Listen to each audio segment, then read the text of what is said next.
Hello, good morning, everyone. My name is Titi Lokwe. Nice to be here to talk to you. Yesterday, I did attend a program titled Diamond in the Rough. What was the purpose of Diamond in the Rough? We had a chance to talk about ourselves. We had a chance to express ourselves. We had a chance to be truthful. We had a small group and we talked about our challenges. We also talked about how we've become confident, our weaknesses, and our strengths. Diamond in the Rough for me is therapeutic and also for our self awareness. We also talked about two things that are true to us and one thing that is a lie. For me, the two things that I picked that are really true to me is the fact that I am a leader and I am a life coach. Also, I did say that I am a voice in my own generation. Now, the one lie about me that I did mention was that I was being judged. And I gave an example of being judged. Now, you see, I've got a daughter in Nigeria, and ever since I've been in Australia, I haven't had the opportunity to bring her here. It's almost a decade, to the point that I actually feel guilty. Now, is it my fault that she's not here? No, not really. I've had circumstances that have deprived me, that have stopped me from bringing her here. But the way people from outside judge me makes me feel guilty. Now, I really like this exercise because what it makes you do is that you think that you're being judged, but you don't have to accept it. The minute that you do not allow people to brainwash you that you're guilty, then you're free of guilt.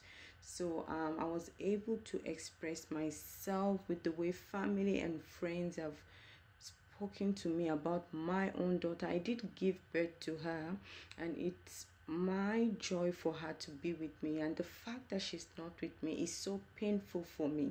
Now, if you have very close family, friends, and people who are supposed to kind of guide you and want to know why things have not worked out, and they are the same people that kind of judge you, then you begin to wonder what life is all about. But you see, this is where the problem is. They are entitled to say whatever they like. They are entitled to give opinions. They are entitled to give you advice. But you know yourself better. You know what your circumstances are. You do not let what people say bring you down.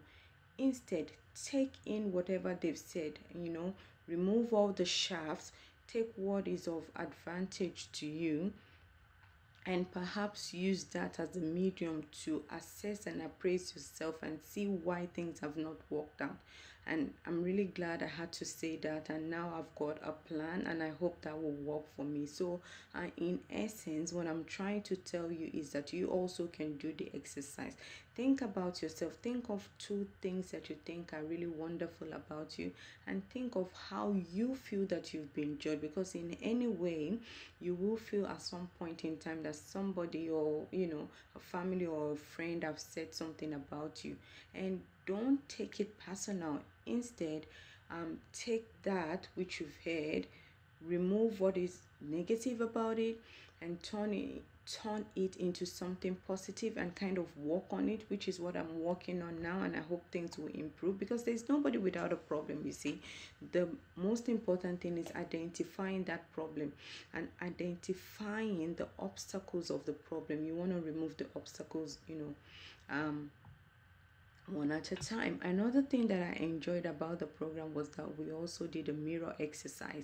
Now, we had a chance to look into a mirror and we were asked to take a good look at ourselves and tell other people what we saw. Look, I've got a mirror here. I've got my MAC makeup, and what I did was had a good stare at myself. I kind of quickly, brush myself up. Don't be afraid to be who you are. Don't be afraid to be beautiful. Do not be afraid to be proactive. Let me put my glasses back on. I beg your pardon.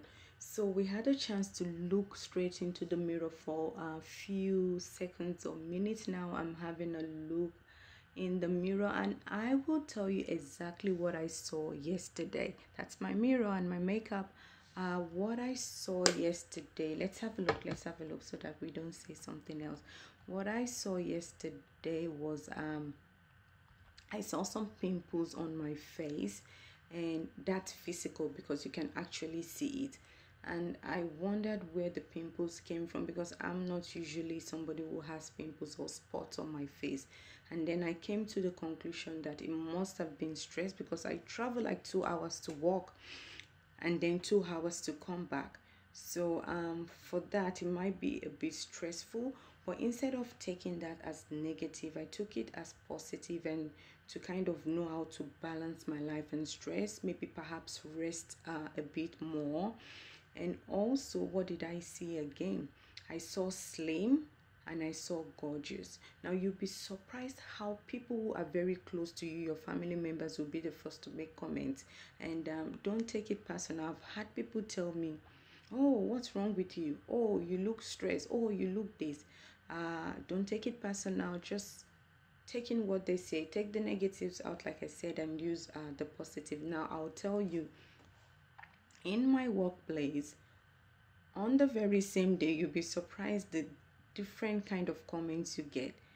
You know, at a particular time, somebody might walk up to you and say, I've had people walk up to me and say, "Oh, Titi, what happened to you? You look you've lost some weight."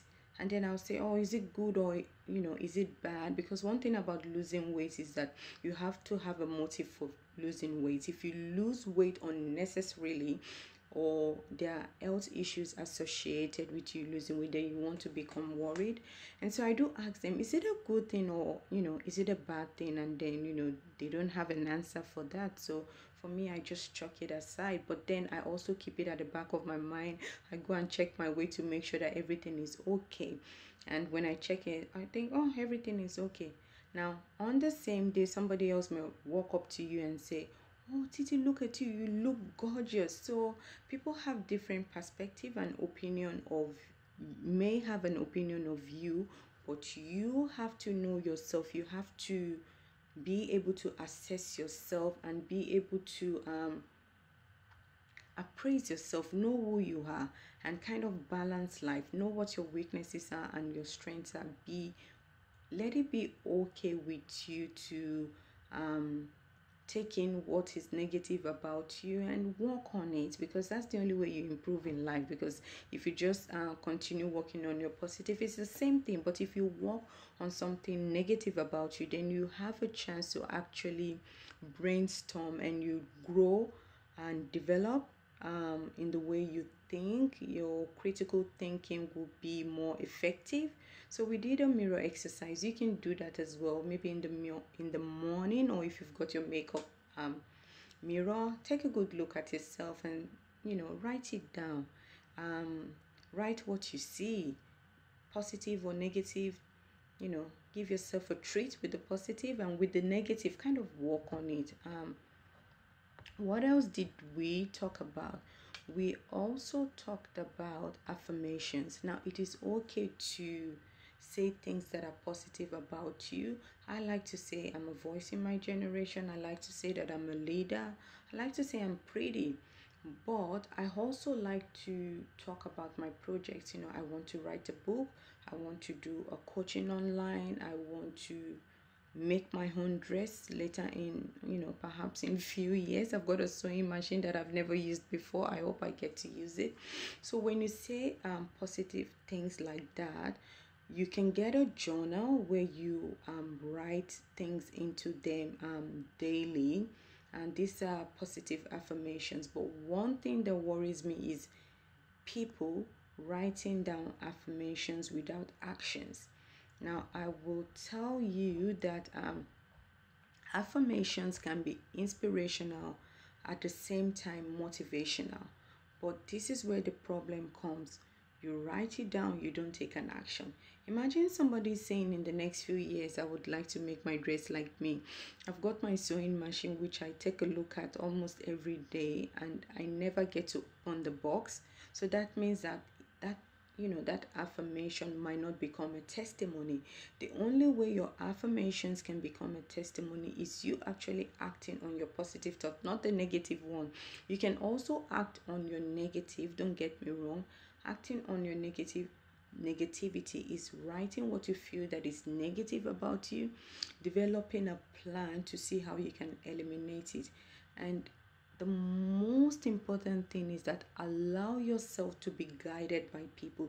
Don't think you can do it all.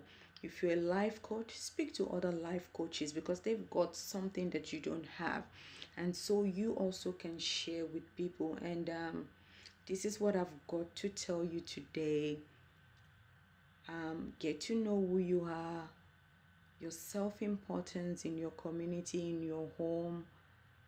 Build yourself, grow yourself, both physically and holistically. Spiritually, you need to also connect with a higher being, which is God. Acknowledge God in everything that you do. Even with your affirmations, you pray to God that, okay, I want to do this. Oh God, please allow this to be possible. So I'll leave you with that. In the morning, take a good look in the mirror.